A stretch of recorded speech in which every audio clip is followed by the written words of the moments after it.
నమస్తే, నా పేరు Shivaji. Welcome to our channel. 10 సంవత్సరాల పిల్లలు మన చుట్టుపక్కల ఉన్నటువంటి 10 సంవత్సరాల పిల్లలు ఏం చేస్తారు?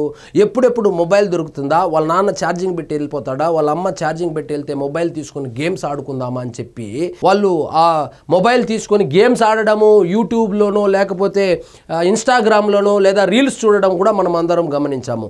కానీ ఈ దేవాంశ్ ఎవరైతే ఉన్నారో వాళ్ళ ముత్తాత ఒక మాజీ ముఖ్యమంత్రి, వాళ్ళ తాత ప్రసిద్ధ సినిమా హీరో, ఇంకొక తాత ఏమో ముఖ్యమంత్రి, వాళ్ళ తండ్రి గారు స్వయానా తండ్రి గారు ఒక మంత్రి అయినప్పటికీ, తల్లిగారు కూడా పారిశ్రామికవేత్త అయినప్పటికీ కూడా ఆయన ఇట్లా ఫోన్లు పెట్టుకొని ఆడుకోకుండా ఆయన చెస్ ఆడి ఫాస్టెస్ట్ చెక్మేట్ సాల్వర్గా ఆయన వరల్డ్ బుక్ ఆఫ్ రికార్డ్స్ లోకి అయితే ఎక్కారు. ఇక్కడ చూడండి, లండన్ లో ఈ కార్యక్రమం జరిగింది. వెస్ట్ మినిస్టర్ హాల్లో నారా దేవాంశ్ కి వాళ్ళ తండ్రి గారు చూస్తుండగా ఈ పురస్కారాన్ని అయితే అందించారు.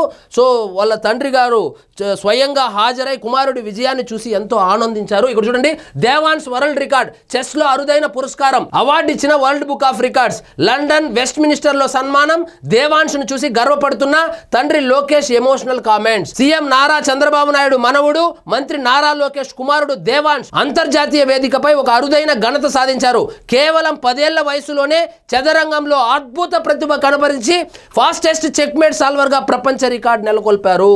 సో 10 సంవత్సరాల వయసులో గేమ్స్ ఆడుకోకుండా గేమ్స్ లో కూడా చెస్ ని ఎంచుకొని, అది కూడా 175 క్లిష్టమైనటువంటి చెక్మేట్ పజిల్స్ ఏవైతే ఉన్నాయో వాటిని అత్యంత వేగవంతంగా సాల్వ్ చేసి ఈ రికార్డును అయితే సొంతం చేసుకున్నారు. గత ఏడాది జరిగిన చెక్మేట్ మారథాన్ పోటీలో దేవాంశ్ ఈ అసాధారణ రికార్డును నెలకొల్పాడు. ప్రఖ్యాత చెస్ గ్రాండ్ మాస్టర్ లాస్లో పోల్గార్ రాసిన 5334 ప్రాబ్లమ్స్ కాంబినేషన్స్ అండ్ గేమ్స్ అనేటువంటి పుస్తకం నుంచి తీసుకున్న 175 క్లిష్టమైనటువంటి చెక్మేట్ పజిల్స్ ను దేవాంశ్ అత్యంత వేగంగా పరిష్కరించాడు.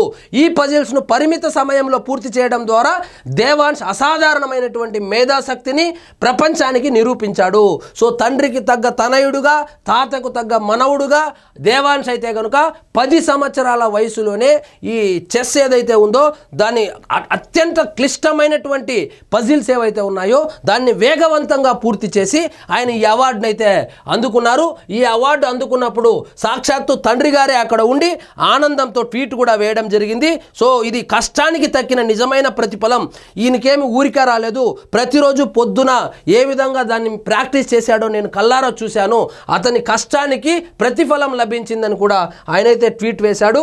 సో ఎట్టకేలకు దేవాంశ్ అందరి పిల్లోళ్ళలాగా మొబైల్ తీసుకొని గేమ్స్ ఆడుతూ టైం వేస్ట్ చేసుకోకుండా ఆయన ఈ చెస్ మీద ధ్యాస పెట్టి ప్రపంచంలోనే వేగవంతంగా ఈ 175 పజిల్స్ అనేది ఏదైతే ఉందో క్లిష్టమైన పజిల్స్ని అత్యంత వేగవంతంగా పూర్తి చేసి ఆయన వరల్డ్ బుక్ ఆఫ్ రికార్డ్స్లో అయితే స్థానాన్ని సంపాదించుకొని చంద్రబాబు నాయుడు గారి పేరుని, నారా లోకేష్ గారి పేరుని మరొకసారి అంతర్జాతీయ వేదికపై నిలబెట్టినట్లయింది. సో ఇదండి ఈరోజు మన టాపిక్. మీకు ఈ వీడియో నచ్చినట్లయితే లైక్ చేయండి, షేర్ చేయండి, ఛానల్ మాత్రం సబ్స్క్రైబ్ చేసుకోవడం మర్చిపోవద్దు.